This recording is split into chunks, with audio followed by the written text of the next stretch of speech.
Human sexuality is a normal part of life.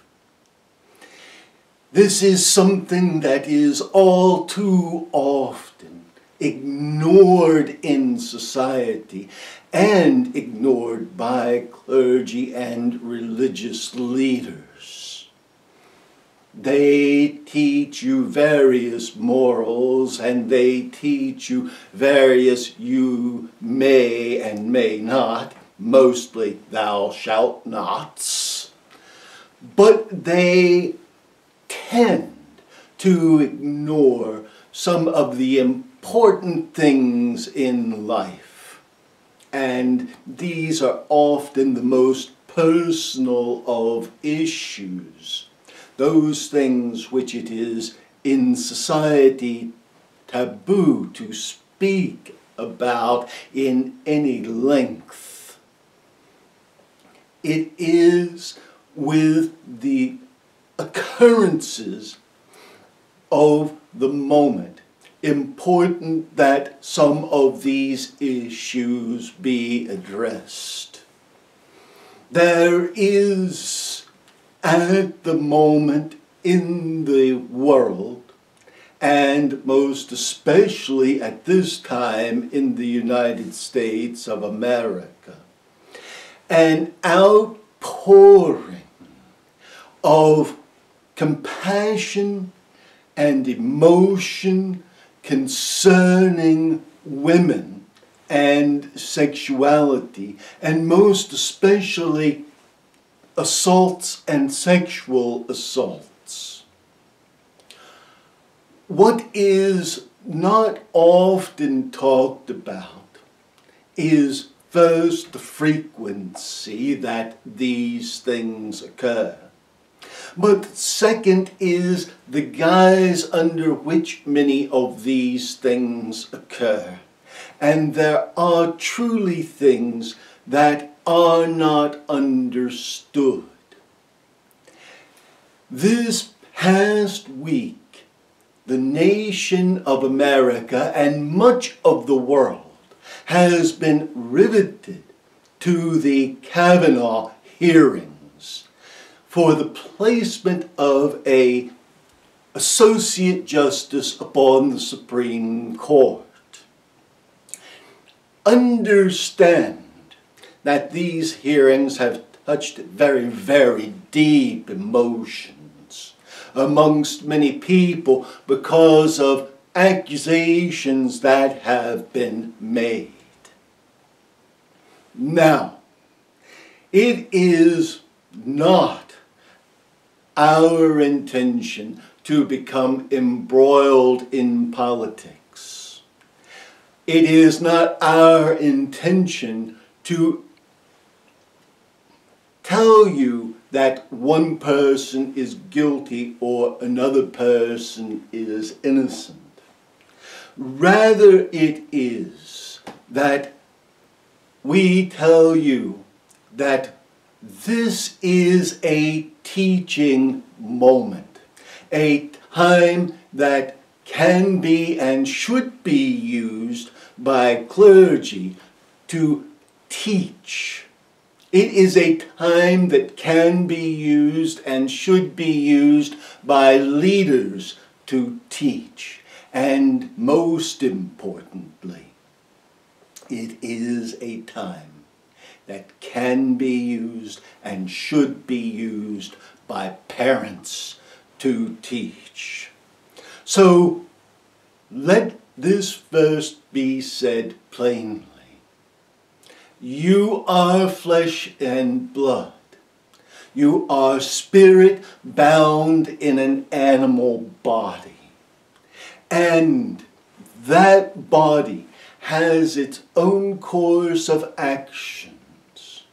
And there is a period of time in the teens, even into the 20s, that there is an uproarious mixture of hormones as there are changes and growth resulting of the same.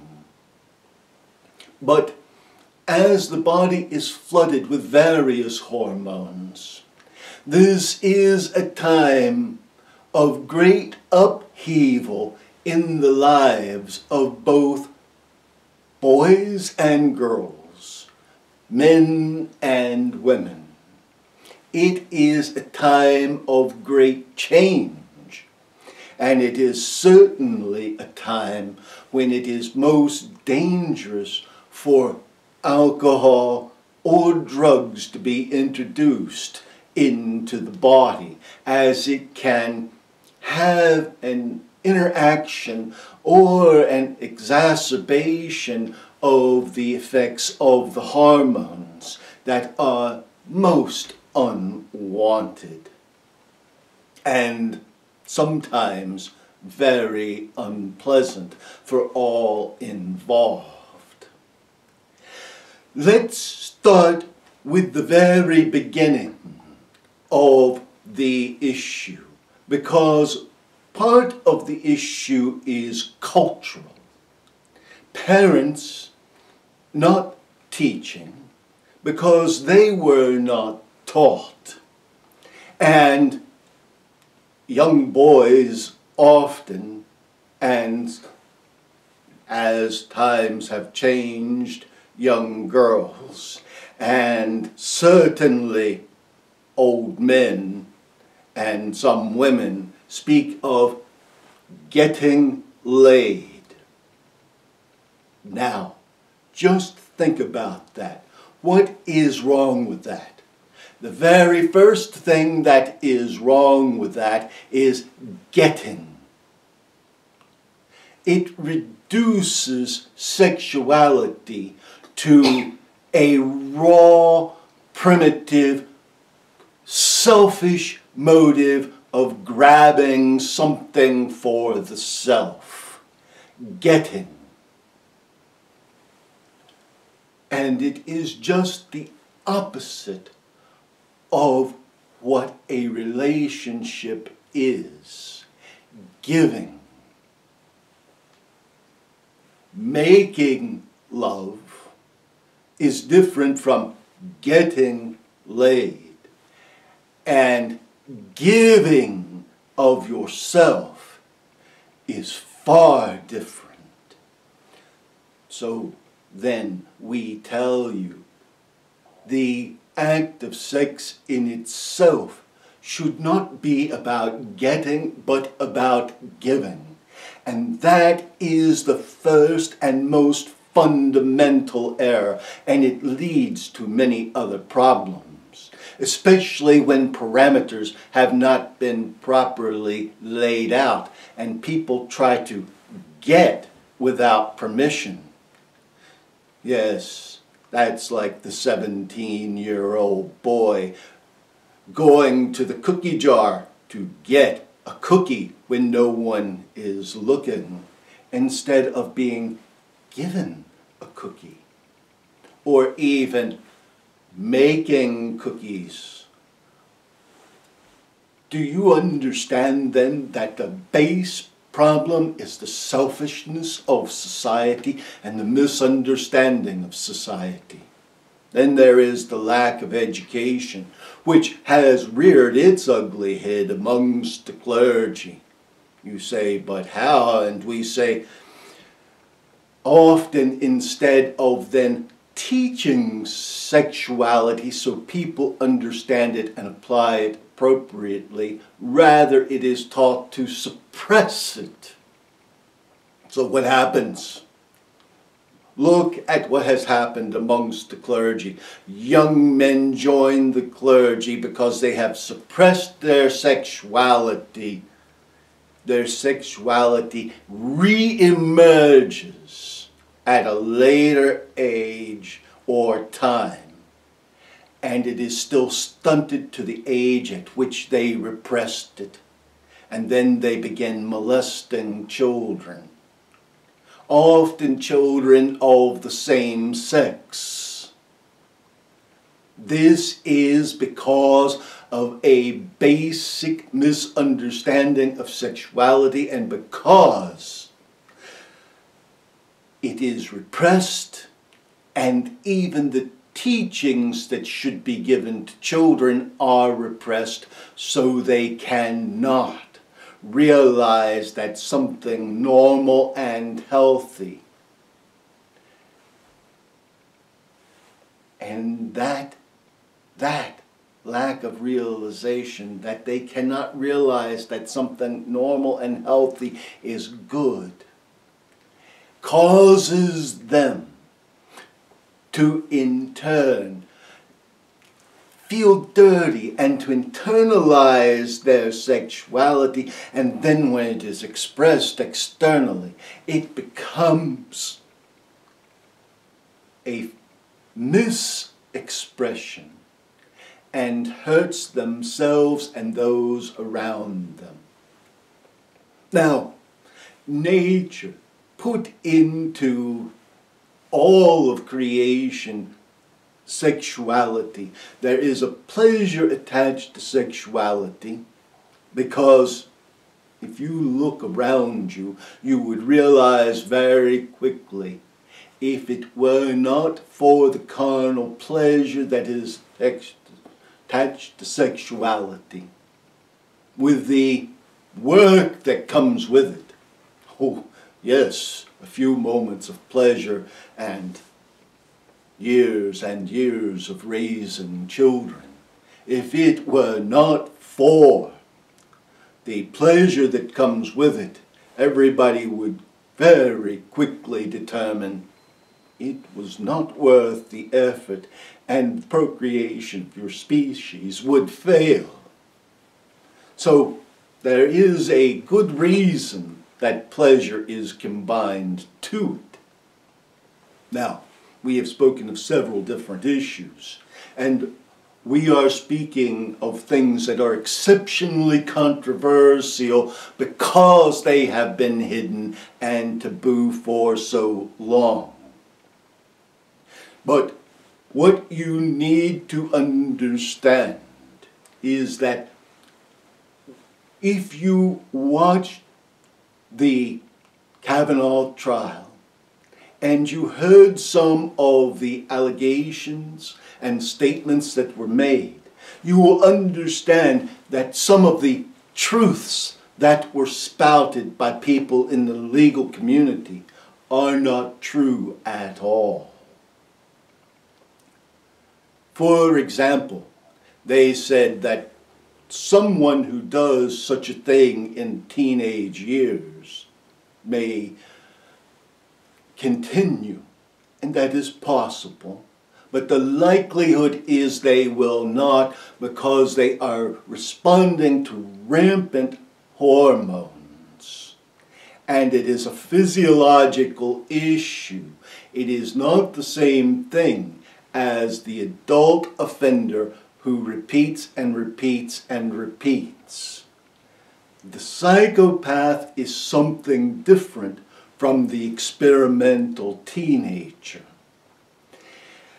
And the experimental teenager goes so awry because of the mistake of society fundamentally teaching the selfish idea that love, sex, relationships are something you get, when they are truly something that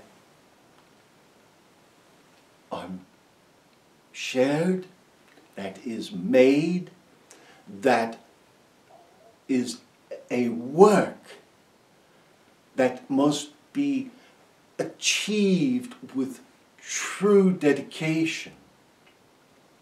So, that is one of the big mistakes. When you look at people saying, oh, if somebody did this, or if they did it once, or if they did it twice, they would do it for the rest of their lives.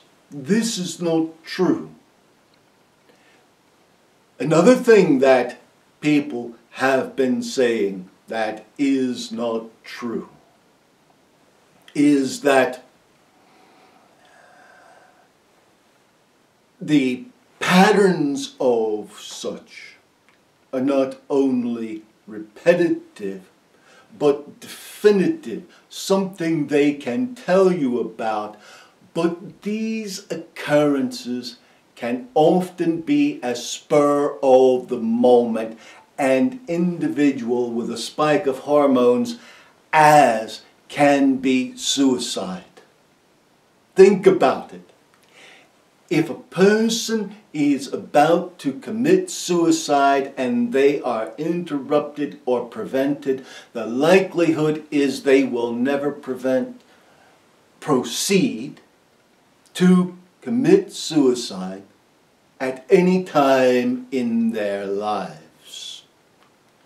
It is true that some people will make multiple attempts, but as a whole, the individual who is in great despair and probably actually not depressed, but has had a terrible tragedy occur in their life, or something that has ripped their belief system out from under them, if that person is prevented in the moment of despair, then they continue to live a normal life. It is the same thing with these occurrences. These occurrences occur at times when there is both a spike in the hormones and something that triggers, whether it be the setting or the music or something else, that triggers a reaction. Now, this is why it is so important that drugs and alcohol not be part of a teenage or early 20s life. Now, it should also be noted that the MeToo movement is a very valid movement.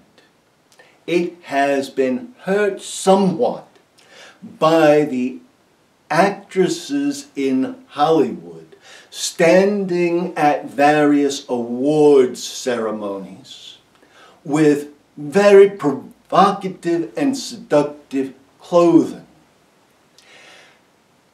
You must understand, we are aware that actors, both male and female, but especially female, and singers and performers use their bodies actually to sell their products. Men tend to be visual and women take advantage of this.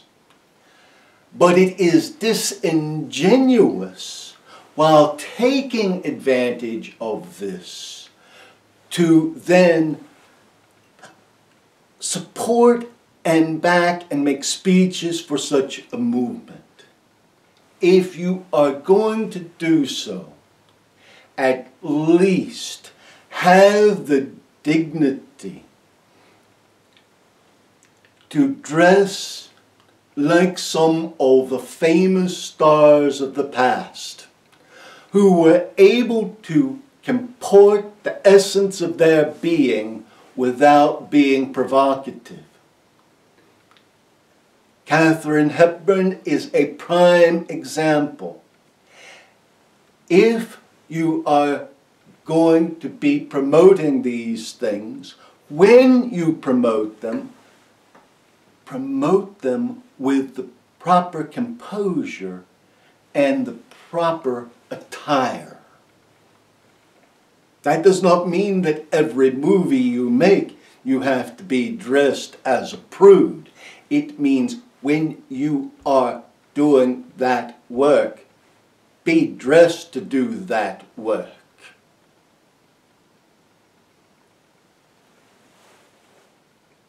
If we're playing baseball or football or tennis, we do not dress like this. We dress appropriately. We speak to you. Then we dress appropriately for that. you climb on the roof and repair your gutters or cut trees, then you dress appropriately for that. What you do is important, but how you do it can sometimes be just as important if you do not wish to taint your message or injure yourself. Now, speaking again of sexuality, the primary purpose of nature in giving sexuality to humanity is procreation. But we tell you flesh is flesh, body is body, sensation is sensation.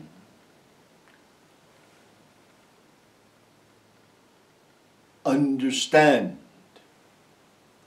that if the primary purpose of sexuality is procreation, then what would be said of homosexuality?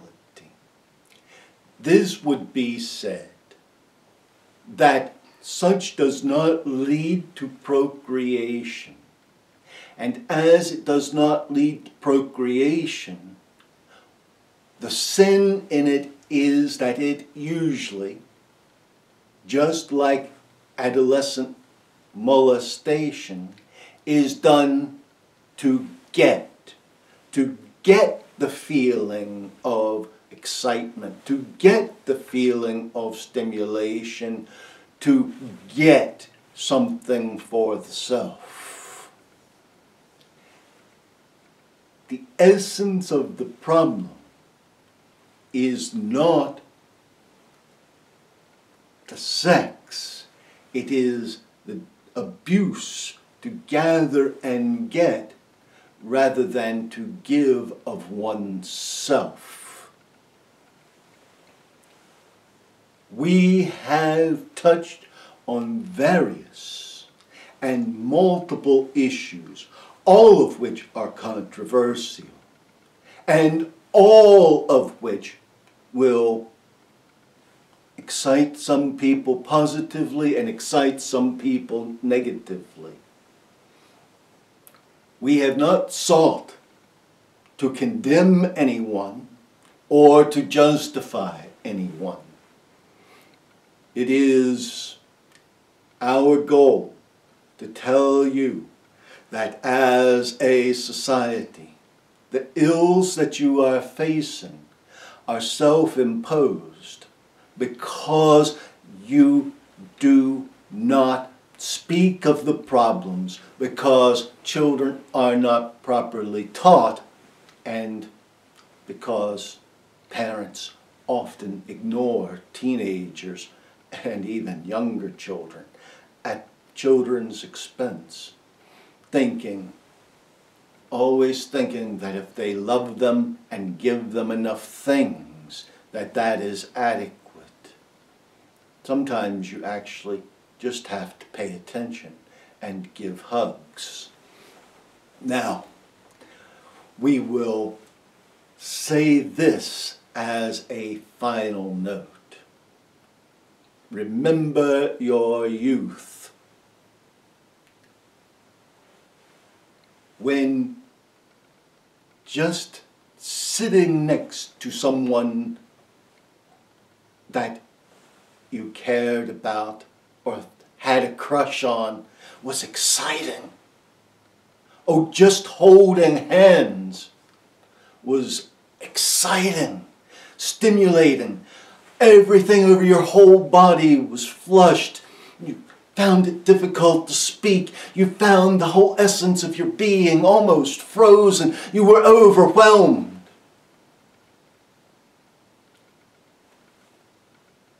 How did you lose that to the point that you could simply say, "Hey, let's go out and get laid"? How did you lose that humanity that you had as a child? maybe even as a young teenager, and end up in such a devastatingly bleak place? That is the real question. We leave you with blessings and with peace. Peace be with each of you.